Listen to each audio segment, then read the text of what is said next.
everyone. Welcome to Interchange. I'm Dan Jones. Thank you so very much for joining us. As always, important and interesting things to talk about today. A Waukesha judge makes a big ruling in the Slender Man case involving the two girls who tried to stab their friend to death. We'll talk about the shooting death of a young man in Madison by a police officer. We will also talk about a proposal winding its way through the legislative process that will end the 48-hour waiting period when you buy a handgun. And we'll talk about why it takes so incredibly long for big projects to get done in Milwaukee. First, let me introduce everybody. You know longtime newspaper columnist Joel McNally. Steve Jagler joins us tonight, executive editor of the well-regarded Biz Times in Milwaukee. And Denise Calloway, communications and public relations professional. Rick Horowitz is going to be along with commentary at the end of the show. All right, let's talk first about the two girls on trial in the Slender Man case. Now ages 12 and 13, the state wants them prosecuted as adults for trying to stab their friend to death last summer. If tried as adults and found guilty, they each could face up to 60 years in prison. If tried as juveniles, they could only be held until they're 25 years old. Well, on Friday, today, a Waukesha judge ruled that the girls will continue to be tried as adults. And I know that you think that's a disappointment. Yeah, because they're not adults. They're 12-year-old children. And no one at 12 years old is even capable of making adult decisions and being held to the standards that you would hold adults to. The case isn't settled as far as where they're going to be tried. Ordinarily, this wouldn't have even come up yet. It's usually when the trial starts in adult court that their lawyers then bring forward the possibility of a waiver back to juvenile court. And that's still going to happen when it starts in adult court. The reason it came up as a decision today was that their attorneys actually thought that in fact, the prosecution hadn't even proven enough of the crime to try them as adults. And so they were asking this judge to actually say that they really hadn't presented enough evidence to show that it was first degree. It would have to be second degree, which is not. It cannot be tried in adult court if you're a child. So this isn't over, and I don't think it should be over. No 12-year-old's life should be over at 12. I'm sorry. They're not capable of adult decisions. This would mean that, you know, if they're convicted and boy, I mean, people know how the horrible crime took place and what a horrible crime it was, but to say a decision made by a 12-year-old whose brain is not even capable of making mature decisions, and it's based on fantasy and all kinds of strange. And one of the children has been diagnosed schizophrenic, you know. So there's mental illness questions here. To say that a 12-year-old in that situation, their life should end, and they should spend the rest of their life in prison, and you know, they wouldn't even have a chance to get out until their life was practically over. No 12-year-old child should be held to that standard. I'm sorry. Steve, I saw an interview recently with the parents of the girl who were stabbed, and they said, we want them tried as adults because we want our daughter to feel that they will be behind bars forever and that she will never have to worry about them again. You can certainly understand that point of view. Yeah, you know, I hate to sound like our beloved governor, but I'm going to punt on this one for the simple reason that I can't get to what the right answer is. There is no happy ending to this story. There is no plausible, satisfactory outcome to this whole tragedy. What I wonder is, I believe the Slender Man was created by one guy. I'm surprised there haven't been rumblings of maybe a civil suit against that guy. I realize he can't control what other people do with the character he created, but at some point, people need to be held accountable. I mean, it's just tragic all the way around, no matter how this goes through the courts. Denise, you hear people talk about, well, are they going to be able to get treatment, whether they're prosecuted as juveniles or adults?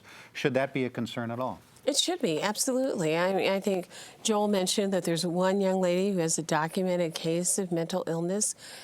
I would like to believe that when you listen to how these girls planned it and plotted it, and what they did to carry this out, that those are not the actions, I believe, of rational individuals. Whether you're looking at adult court or juvenile court, it's just not rational behavior. So they clearly do need some kind of mental health assistance wherever they're tried, wherever they end up, whether they end up in the adult justice system or in some kind of juvenile detention. But I really keep coming back to something, and Steve touched on it in a way about who else is responsible for this. And I think, again, the more we learned as we went through this process was, where were these kids' parents? In one case, there was one young woman whose father introduced her to Slender Man. Where is there any kind of culpability for the parents who in some cases knew that this behavior was going on and they weren't paying attention to what their 12-year-old kids were doing?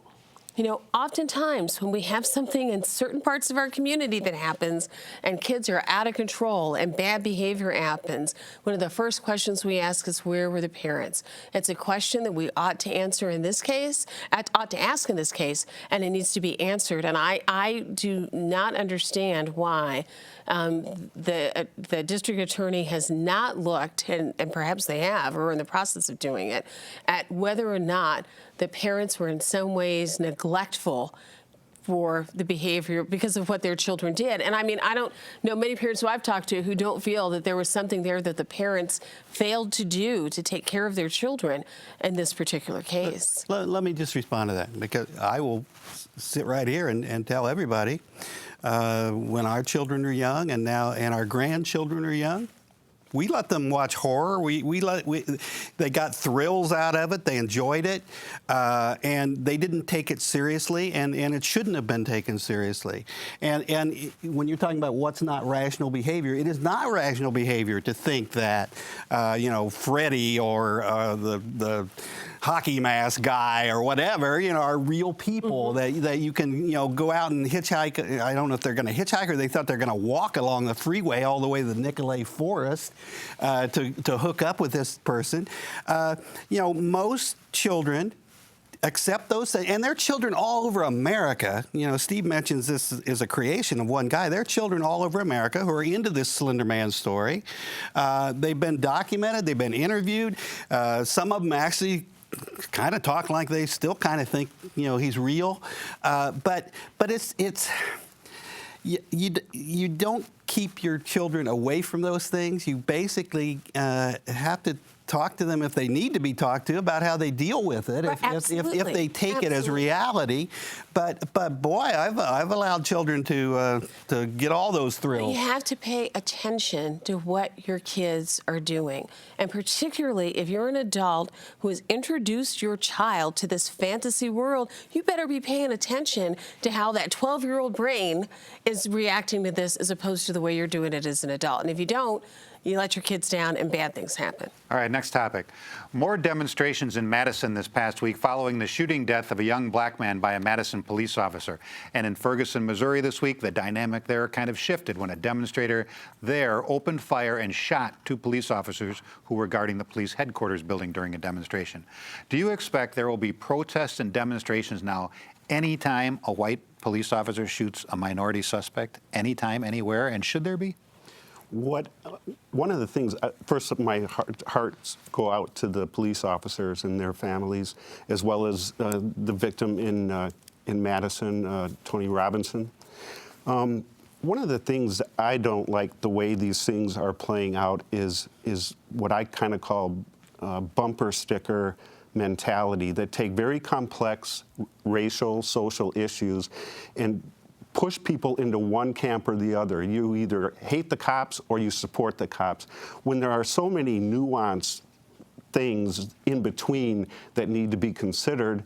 And I'm afraid in this era of 140 characters and talk radio, people are hurting people and making them pick one side or the other, when in fact, not every young African-American young man is a thug that deserves to be shot, and not every white police officer is a racist that's a firebrand looking to kill somebody recklessly. It's a way more complex issue than some of the social formats are giving it, and some of the outlets are playing it. And I think we need to exhale and just dive a lot deeper into the conversation that needs to take place. Denise, I was kind of surprised when I saw the headline that the Madison police chief apologized and asked for forgiveness. But then when you read his whole statement, he wasn't apologizing for the actions of his officer. He was apologizing because somebody lost their life. Right, which I think is the thing to do. A life has been lost, a 19-year-old young man. And it's right to apologize and acknowledge the fact that there has been a loss that's felt by a family and a loss that's felt by a community, particularly in communities of color. Even though they didn't know this young man, many people felt like, well, this could have been my son or my grandson or my nephew. So, I mean, I think it's absolutely the right thing to do to acknowledge that particular loss.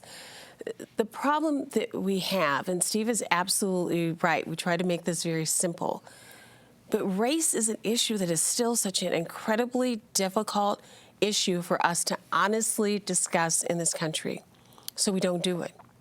When do the issues of race then come about? They come about when we have something horrific that happens. And then everyone is looking for some quick response to put it in this nice, neat little bundle, that this happened because this officer was white and this young man was biracial or African American or Latino.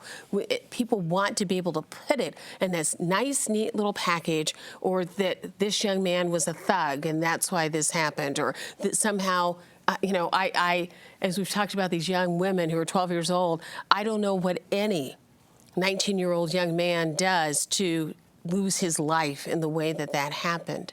Particularly when we look at all of these cases that have happened in Ferguson, in Milwaukee, in Madison, in New York. We're not talking about people who were involved in horrific crimes where someone's life was clearly at stake. So I think what we have to do as a society is we have to be willing to not only exhale, but then inhale and say, we're going to have this conversation because we need to be able to address these issues. It's a multi-layered issue that quite literally has hundreds of years of history behind it when it comes to young African-American men and people in authority. We have to realize that. That doesn't mean every young African-American man has a situation that he's going to find himself in like these young men have, or that every white police officer is going to find themselves in that situation. But we have to understand and realize the dynamic that has existed between particularly African-American men and law enforcement is real. And it influences both cops and kids. And we've got to realize that and be able to talk about it and figure out how we get to some of these deep-rooted issues, or it's going to happen again and again and again. And there'll be anger and heartache and nothing that moves us towards resolution. There are always protests and demonstrations when a young suspect gets shot and injured or killed. Should there be protests and demonstrations in Ferguson now that 2 police officers get shot? Should there be protests in support of them and their families? Not only that, but there are. All of these demonstrations have led to, police, pro-police demonstrations. And is that a good thing? I'll tell you what's a good thing. I agree with both Steve and Denise about oversimplification and about the really complicated, extent of the problem. But let me give you an oversimplification that I think is important, which is, Denise said, unless we do something about this, it's going to happen over and over and over. It does happen over and over and over. And it has now come to the national attention of everybody that it's happening over and over and over. The fact that we can string these cases together that we've just mentioned as being very close together, and so obviously the media is starting to pay attention to it. If they hadn't paid attention to Ferguson, which whoever heard of Ferguson, we might never have, heard of those other cases either, because repeatedly they're not reported. The police don't even report them in their crime statistics. And I just saw some figures the other day that said, young black men are at risk when they're stopped by police, and police are at risk in their jobs. But boy, I saw that the most recent figures that we've had in a year, I think it was a couple years ago, 27 police officers were killed by people on the street. You know how many young black men were killed. It's been reported that there were 400 to 500, but I just saw another report that says they're so underreported, it's more likely 900 to 1,000 a year. Now, that imbalance and that happening to young black men all over this country all the time, we need to deal with that. We need to deal with police training. We need to deal with the idea that, you know, an officer is threatened when he is confronted by a young black man on the street. And, you know, these are, you know, unarmed cases. This case in Madison is complicated. We don't know what went on in that apartment except that the young man wasn't armed. There was some kind of a fight between a police officer and a young man, and the officer made the decision to pull his gun and shoot that young man. Now, why he did that, they're not supposed to pull their gun unless they intend to use it, you know, unless they feel their own life is threatened. So we need to know more about the cases, but we also need to know that they're happening all the time, and we have to do something to change that in the training. Here's the other thing, though, that the oversimplification does. It makes it much harder for police officers to be effective in their jobs. Yeah.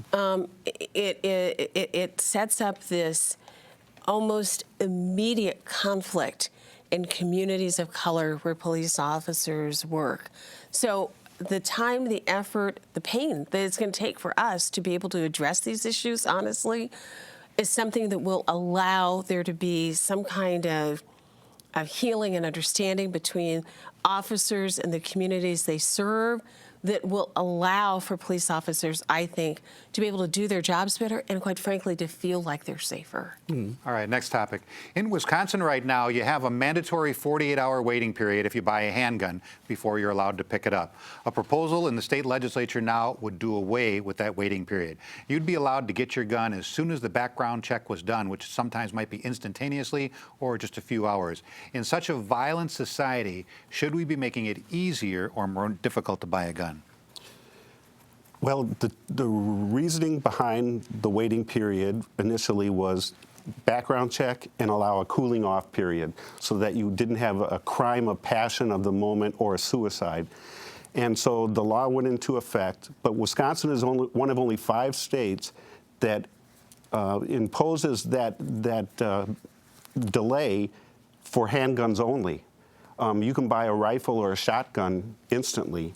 So it seems to me you almost got to do one or the other, because isn't one gun just as lethal as another? If somebody is really in the moment committed to committing suicide or a crime of passion, isn't that shotgun just as lethal as a handgun?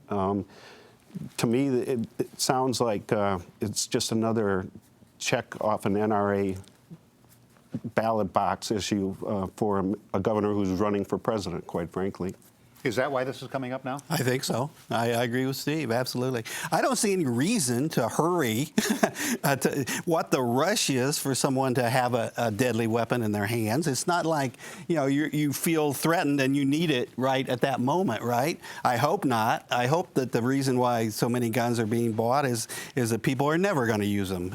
They have this idea that we live in this dangerous society, and we know who's telling them all the time that they need a gun and they need to protect themselves. We also know that it's just the opposite of what the NRA and those propagandists say, that they give you the idea that more guns are going to create more safety, and it's just the opposite. The more deadly weapons that are around, the less safe we are, because a whole lot of people do commit suicide, or they have children who get a hold of these guns, or someone in their homes, in a highly emotional state gets a hold of one of these guns, and it really doesn't create safety. It does just the opposite.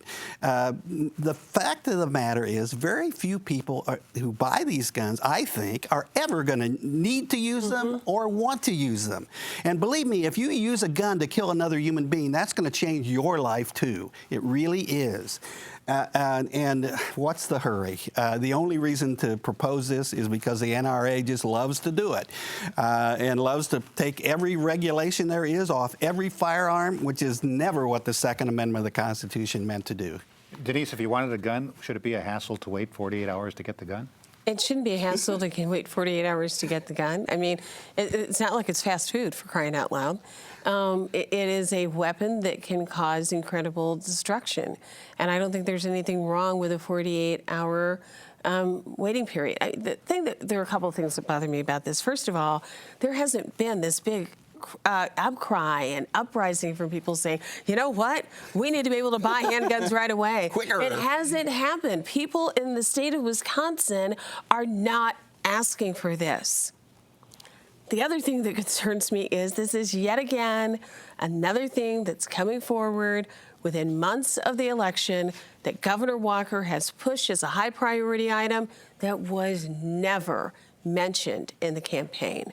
And I understand why he's doing it. Everybody on this panel gets why he's doing it. It's all about the NRA and the NRA convention this spring, or this summer. Money. To be able to, right, it's about money, for him to be able to go to the NRA and said, look what I did for you.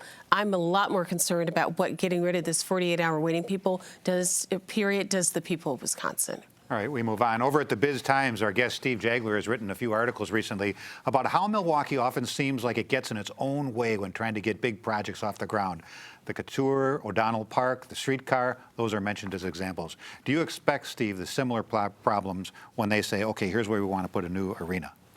Sure I do. It's not going to get done just like that? It's with Milwaukee, it's always progress without change. I mean, it's like every time, first of all, let me tell you, I've never seen so many projects in the pipeline from a commercial real estate development in downtown Milwaukee at one time and at one moment as there are now, if you include the arena in there. Johnson Controls made it very clear to the Greater Milwaukee Committee people and others that they were looking to put a 50-story tower headquarters in downtown Milwaukee, and they were watching the streetcar decision very closely. All of these things tie together, and it seems like whenever we try to move forward as a region, somebody stands up and says, no, not so fast. I think we're at a generational crossroads here to reinvent Milwaukee for the next generation of millennials, and you know what? I won't use the streetcar, but they will. And they want to live in a city that has modern mass transit, and they want to live and work and play in the city, and they want diversity. That's what they want. I teach a class at UWM. I hear it from them every day.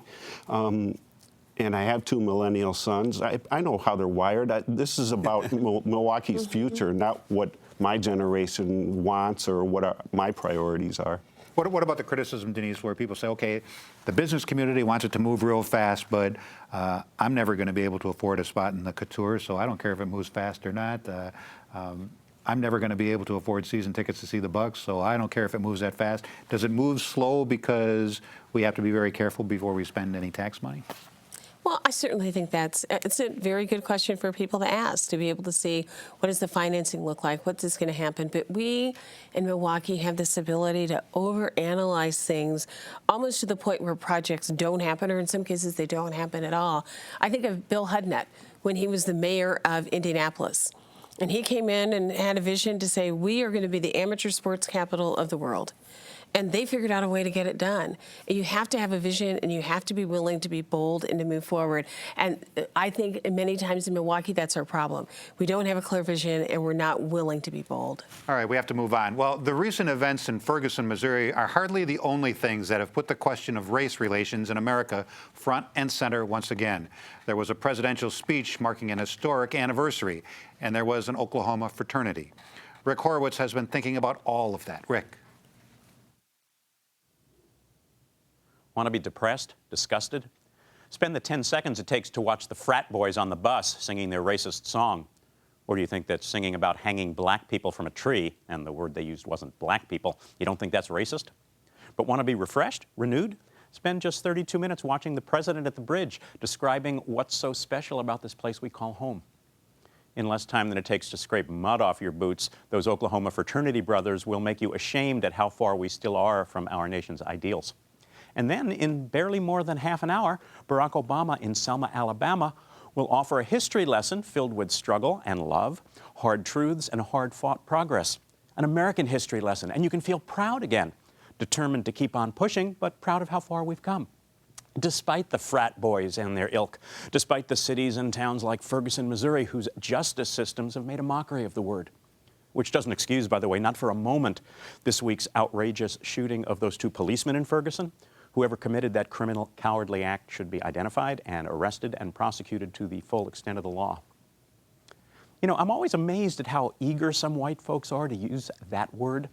They say it, they whine, so why can't we say it? A little thought experiment for you guys out there. You have a wife, a girlfriend. Let's say you call her Sweet Cakes, Honey Cheeks, Lickabalicious.